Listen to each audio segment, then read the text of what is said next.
We'll gather round, feel the love compound. Blue elephant is strong, together we belong. Hey guys, welcome back to my channel. So today we are using this Christmas tree candle holder mold that Valerie, one of my channel members and a friend of mine, so graciously sent me. And we're gonna do some eco powder on it. Now, my original plan was to do it two ways. I was going to do it the eco casting powder and resin, but I ran out of time and things just got away from me. So we're just going to do it this way this time. Now, the reason I wanted to do it two different ways is because there are things that you can do with it, right? Now, obviously, if you do it with resin, you're not going to be able to put candles in it, so you can use it for something else. And I thought that, yeah, we can decorate it certain ways with eco powder, right? But there's a little bit more that you can do with it if you do it with resin. And I mean, granted, now regular candles are a no-go. Like, you couldn't make a candle and put it inside or burn an actual real candle. You can use LED candles in resin. But that being said, there's also other things that you could do with it. Like, I think that they would be super, super cute. Either way, either with the casting powder or with the resin as like a gift for somebody, right? A decorative gift that also maybe you put some little candies or something like that. Now, before people start yelling at me about food contact and resin, I'm not saying put open candies strictly directly onto the resin at all. But you can do, say, maybe wrapped candies and put them in like a little cellophane bag or something like that and just have them housed in there. Something to that effect, I think would be a cute, cute idea. Um, Also, potpourri. That would look really cute if you had some, not like the big, like woody pieces that you can get, but some smaller potpourris or something like that would also look really, really cute. Anyway, back to what I'm actually doing. So I mixed up some of my Kisro, whatever. It's everything that I use will be in the description box below. Eco casting powder. And this is where stuff gets real, guys. Like, all right, because of the way this mold is, you have all of the, like, where the branches of the tree would be, and there is a high, high, high, high, high chance for bubbles, right? Because of the way that it comes up and the undercuts of the mold and all of the things. So I did spend a lot of time going into that and pushing those air bubbles out, making sure that the casting powder was up underneath and filling those areas so that I minimize the risk of air bubbles. Now, even though it's going to be on the bottom of the piece because we're working upside down in this, right? I still don't want a lot of air bubbles. Now, there's a way that you could probably fix them if you do get like big chunky chunk air bubbles. I think that if you just mixed up a little bit, like if you're using the eco casting powder, you just mix up just a tiny bit and you fill in those big holes, I think will be fine. Same thing with resin, mix up a little bit and put it in there, as long as you're not getting like the tiny little irritating micro bubble holes. All right, this is where it gets real here. Like, it I I don't know what I was thinking, but I couldn't necessarily see if it was an air bubble here or if it was full. So I was like bent on I am not getting any air bubbles in this thing. Guys, I made such a mess. Such a mess. I had this eco casting powder everywhere. And when I mean everywhere, like, you wait. You haven't even begun to see the amount of mess that I made doing this. I don't know where in my brain I thought it was a good idea to do what I'm about to do now. Like, I wasn't getting where I thought that I was getting the air bubbles out. So I decided, all right, I've got to do something. I've got to make sure that these air pockets are in. And then I filled it to, I mean, you kind of almost have to fill it all the way to the top to get it to go up in and up those areas. I stuck my fingers in there. I was like, there are not going to be any air bubbles in this piece whatsoever. Like, I'm not having it. Do you see? Do you see the mess? That's not to tell you how much I spilt everywhere in moving it. And it was just, I had it everywhere, guys. Like, for real. And when I thought I was done, it wasn't done. I just kept fooling around. I was like, there are not going to be any air bubbles in this. I am not having it. Not today. Anyway, yeah, I made a mess. Anyway, so we're gonna let this cure do its thing, and then it's time to demold. And you can see just by looking at the molds, and I did clean them up somewhat, the mess that was made. Now, I'm not gonna lie, demolding this was a little tricky. The Once I kind of got a hang of how to go about folding the mold back on this, and a lot of it is I'm trying not to break it. Like, I know it's a big hunky chunk piece, but I don't want to break it. Um, but once I kind of figured out how to get this piece and the bigger piece, I didn't have an issue. But guys, when I tell you that that top piece was hard to demold, it was hard. Like, I struggled. I wasn't sure if I was even going to get this video done in time because I was working on this as my husband was at work, and I was like, I'm not going to be able to demold this. Like, I can't demold it. It was just, it wasn't happening. And if I had to wait until he got home, then there wouldn't be a video today because I wouldn't have had enough time to get it all done. I feel like the silicone that they used in it, like the bottom two pieces seem like they were a little bit stretchier, or maybe it's just because of how small it gets up at the top, and then you have to come wide out around those branches. I don't know. I did struggle. Now, I do feel that maybe with resin, it would be a little bit easier to demold. You can put some soapy water or some alcohol and spray that in there, get that suction gone, and then be able to kind of squeeze it and birth it like a baby, maybe. But as far as with the eco casting powder, if you have a lot of weakness in your hands, or and you don't have anybody that can help you out, this may not be the mold for you. Or don't do it with the eco casting powder. Do it with resin. I haven't done it with resin, so don't come yelling at me if it's hard to demold. But I just, in my brain is telling me that demolding it with resin would be a little bit easier than this. Anyway, I did take my deburring tool, went around the hard edges, and then fingernail file, just kind of smooth them out and round them out a little bit so they weren't quite so rough. Took just a paintbrush and dusted it off, and now we're going to paint. Now, you could see underneath that there were some big holes where air bubbles still got no matter what I tried.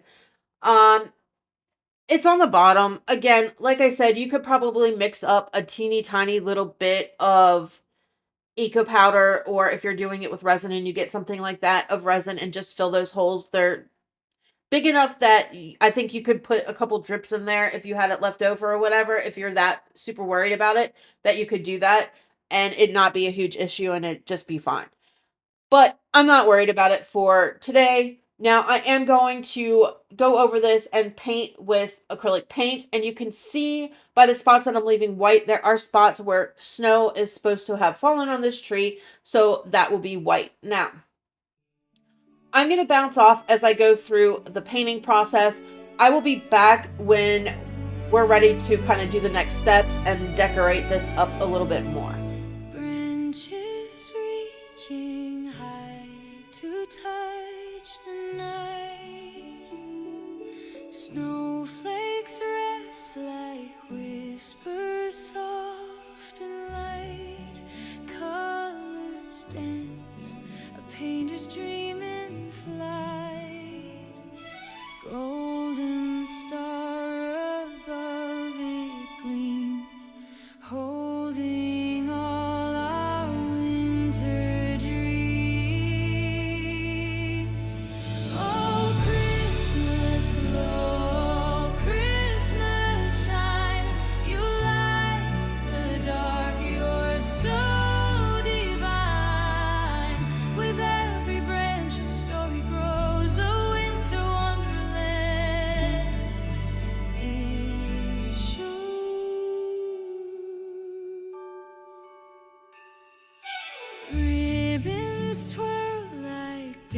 answers on a breeze. Magic hums between these silent trees. The world slows down. Moments like these.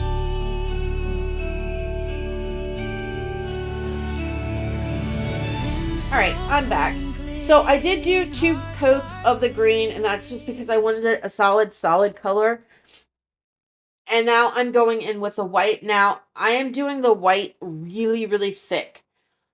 I need to cover up the green that I got onto the white because I wasn't being super crazy neat about it.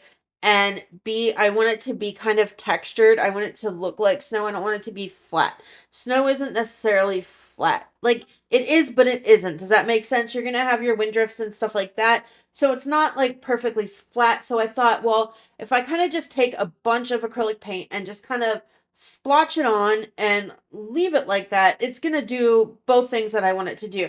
I'm going to get some texture from it, and then I'm also going to get the green cover that I want covered. Now, I'm going to go through all of the white, do all of the white, right? But before this dries, and it's going to take a little while for it to dry. Like, acrylic paint typically dries pretty fast. Like, between the 2 layers, I only had to wait maybe 10-ish, 15 minutes or so just for them to dry, like, of the green. But because I have it so thick, it's going to take a little while for it to dry, like all the way through.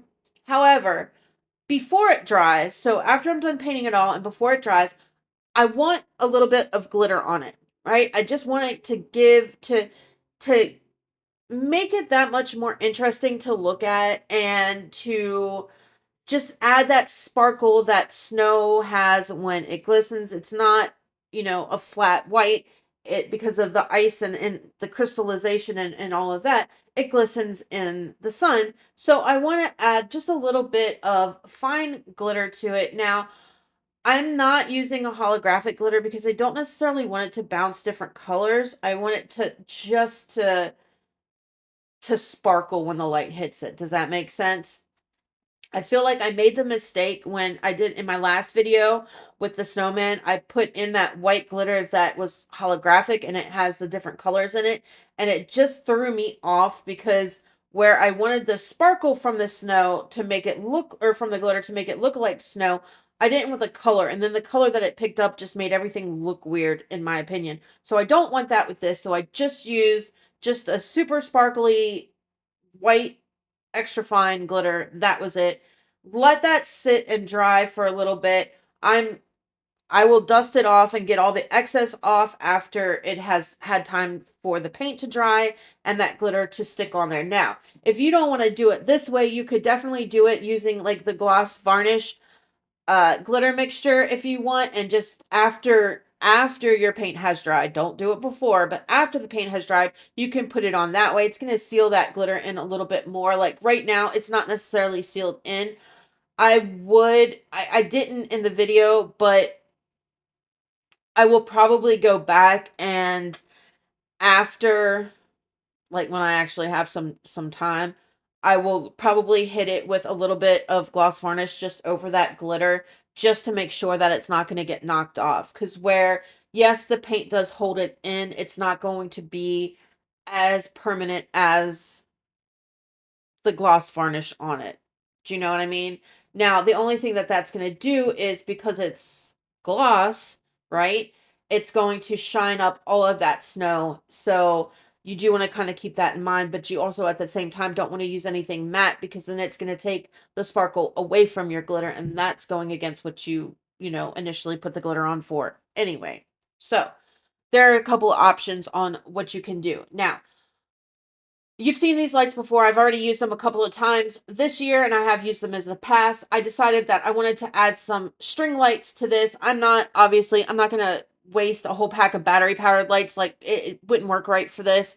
I'd have to wrap it around too much, and I'm not going to just, cut down and have 3 different battery sections and use 3 different sets of lights and waste a whole thing just for this. But I thought that these would look really cute. So a little bit of Bond Crafter UV resin, sticking that on the tree, and then just where the string is, I'm just putting the string into the UV resin. I'm going to cure it with my Let's Resin UV flashlight. Put a little bit more on to kind of cover it both sides of the string, like, because I'm not putting a whole lot on there. There were some areas where I put a lot more on than I wanted to, and I just don't like the look of it. Because it's all gloopy and just blah looking, right? But I do want to make sure that that string is well and truly in there. And then after I'm done getting all of the lights put on each section of the tree, I will put it under my cordless Let's Resin UV light for a couple of minutes just to make sure that that UV resin is well and truly cured and not, I don't have any issues with it later on. Now, that being said, because I don't typically do paint and UV resin together, I am going to keep my light kind of far away. I don't want it up on there. I don't know if it's going to have any kind of reaction because of how hot it gets with the paint. And I don't want any bubbled or anything like that happening. So I am going to keep it at a distance as it cures and not be right up on it. All right, so we've got our lights about put on. The only other thing that I'm going to do here in a minute after I'm done is we're going to decorate it with some Christmas bulbs. And for that, we're going to use just some small rhinestones and some liquid fusion just here and there, just to make it look like there are some Christmas bulbs on the tree. And then that's it for this one. Now you could 100% go all out on this, and there's so much you can do with this particular tree that I think that this mold would be a great addition, like, to your craft. Like, think about it. It doesn't necessarily, I realize it has a star on it. Doesn't necessarily have to be like an indoor Christmas tree where you are decorating it and whatever. It could be one that is like outside. I mean, it kind of makes it feel that way with the snow on it, right? You can do it in blues, pinks, greens, all of the things that whatever color oh, gold would be beautiful, like a gold and white. That would be gorgeous.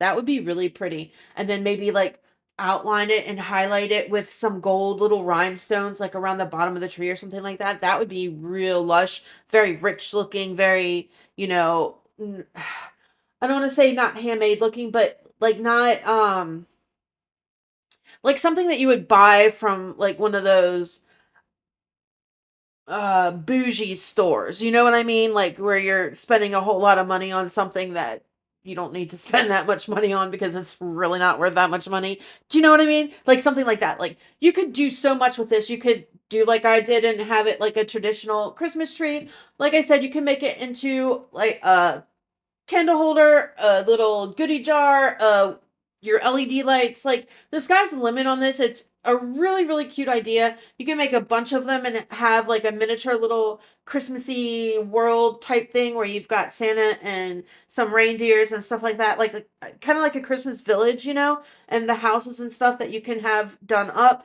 100 different ways that you can use this mold, all completely unique ideas, and I think it's super, super cool. Now, the one thing that I don't know, and I'm not going to recommend painting it like I did and then making it into a candle.